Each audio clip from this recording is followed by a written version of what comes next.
I get to be able to say anything I want. So if you're here as Ian, He's Pete. so how does Ian feel about the movement of the whole Fitzsimmons thing? Yeah. It's not moving fast enough. It's just true. See it? No, but really, how do you feel about the Fitzsimmons movement in that direction? And what are the big roadblocks that you think you guys have to overcome? Right now, we don't really have any roadblocks. The big one was obviously Will, the astronaut that she fell in love with on a different planet, as you do.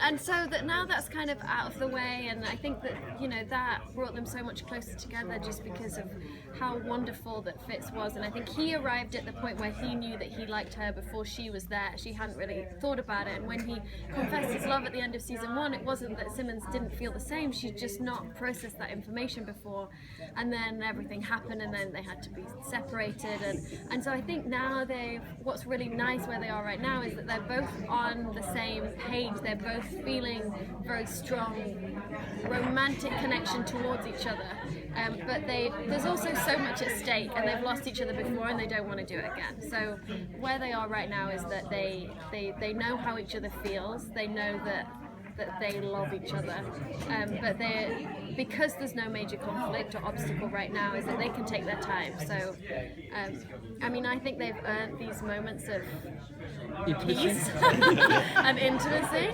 and it just it seems to me that makes sense for them. But we'll see them walk that journey, and just being like, what if they were girlfriend and boyfriend? I mean, Simmons has been around. Simmons is. Yeah, but Fitz, I don't know if Fitz has had a girlfriend before. My answer is Ian. Yeah. Cut her out. No, I think it would be unwise to not remind all of us that when something good generally happens in the Marvel Universe, it's then followed by something that could be less good. But we don't know that to be with these young star-crossed lovers. Yeah, we don't know that. We don't know that for sure. No. Well, you know everything for sure. Come on. Be careful what you wish for. A less good thing that happened is that we lost Adrian and Nick.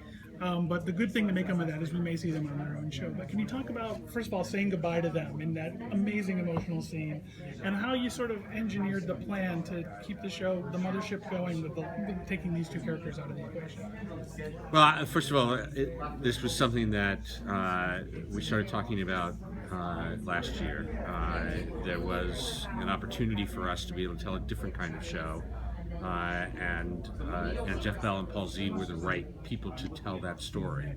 And we were looking to really not do S.H.I.E.L.D. : New Jersey.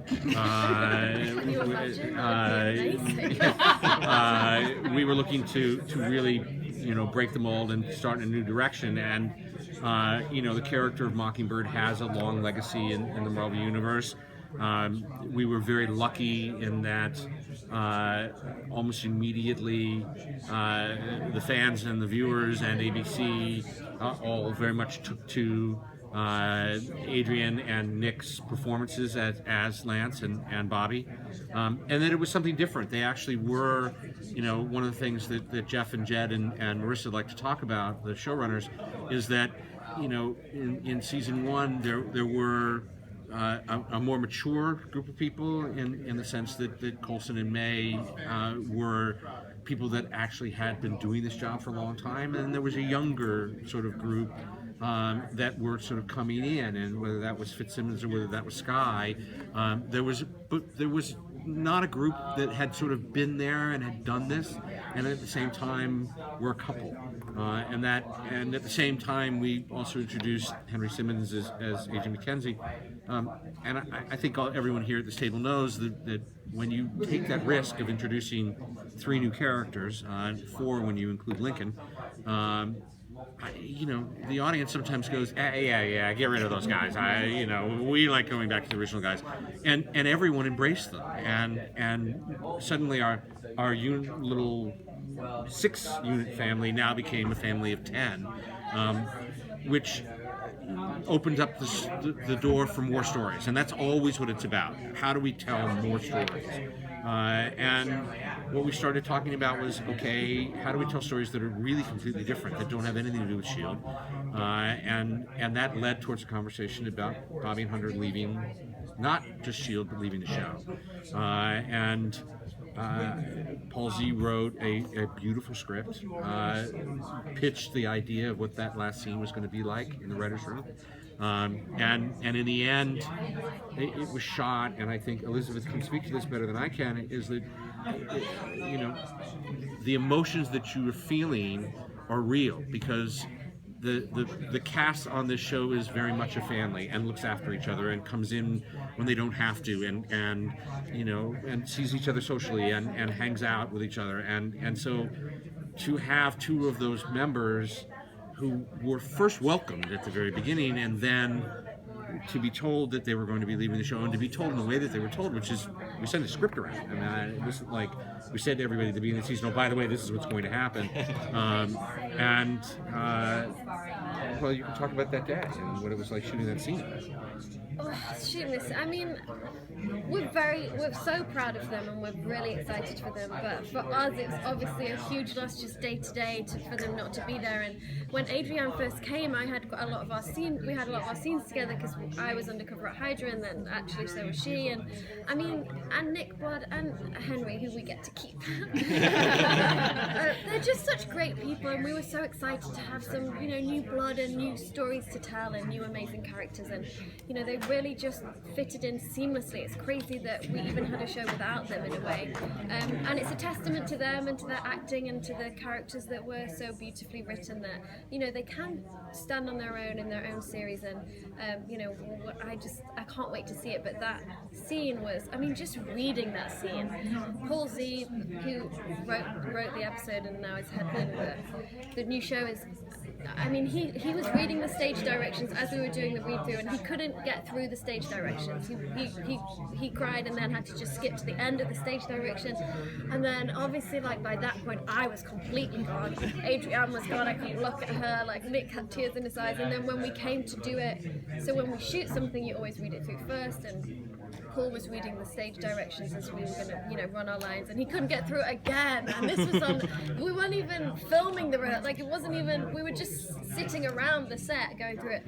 And so it was, we are a family, and you spend so long with each other, and you so many hours, and you go through so much, and, it's a vulnerable position to be in, and we support each other, and that's something that is unique in this business, and it's a shame that it is, but we feel very lucky to have got that bond. And so that was a tough day at the office. Time for one more question. Can we ask the Civil War question, just the connection? I don't expect you to spill the details, but You expect me to do nothing. Come on, look, Jeph. At the end of the day, as you continually back me into the corner of saying hashtag it's all connected, and then I get yelled at on Monday.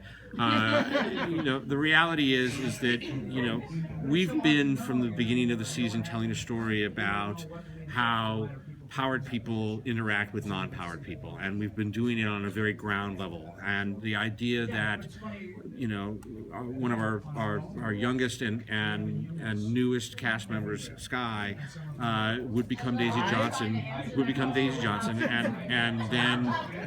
and have powers and interact with a group. This is a show that started with the idea that not all heroes are super, and now it's very much part of it. And so that feeling of whether or not you're going to be tolerant of someone who's different is really, at the end of the day, what is at the heart of Civil War, and what's at the heart of what we're doing for the rest of the season, and possibly what's going into Blackwood season 4. And when you think about what's going on in the world around us, Marvel really shines when things in the real world are then put through a prism that takes you back out to the other side. And so right now, what's going on in our world, I don't ever remember a time where the feelings about race and religion and gender and tolerance towards man and man's intolerance towards man hasn't been so much on the front burner, and that we're going to have to figure out how to get along, and we're going to have to figure out how to understand that just because people are different doesn't mean that they aren't our friends, and that in its heart and core is what we're doing with the show. And so if you're watching the show because it's got great action or because it's got extraordinarily beautiful people on it, or because there's funny accents, or because there's incredible tech and incredible action, incredible marvel, and characters that you know and characters that you get to see for the first time brought to life,